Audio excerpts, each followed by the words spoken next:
కాలం అంటే కాలస్వరూపుడు అయినటువంటి భగవంతుడు ఆయనకి ఎదురు చూస్తూ అంటే ఆయనకేసే దృష్టి ఉంచి అని అర్థం. అందుకని మృత్యు ఎప్పుడు వస్తుంది ఎదురు చూడలేదు, మెరిసినట్టే చెడిపోతుంది తప్ప దానికోసం మనం ఎదురు చూసినా లాభం లేదు, అయ్యో వస్తుందని భయపడిన లాభం లేదు, ఏమీ లేదు. ఎప్పుడు వస్తుందో ఏం తెలియదు ఎవరికి. శరీరం పోవడం మాత్రమే మృత్యు అనుకునేటువంటి వాడికి అంతా. శరీరం పోయినా మృత్యువేం లేదు అక్కడ. అంటే కొంతమంది అనుకుంటారు ఇంక వైరాగ్యం ఏం చేస్తుందండి, ఎప్పుడు వస్తుందా, ఎప్పుడు వరకు తీసుకెళ్తాడా పరమాత్మ.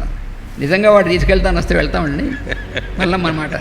మనం వాడు అలా వచ్చి తీసుకెళ్ళడు కాబట్టి 10 సార్లు 100 సార్లు అంటాం, దబాయిస్తూ ఉంటాం. ఎప్పుడు తీసుకెళ్తాడా పరమాత్మ నన్ను.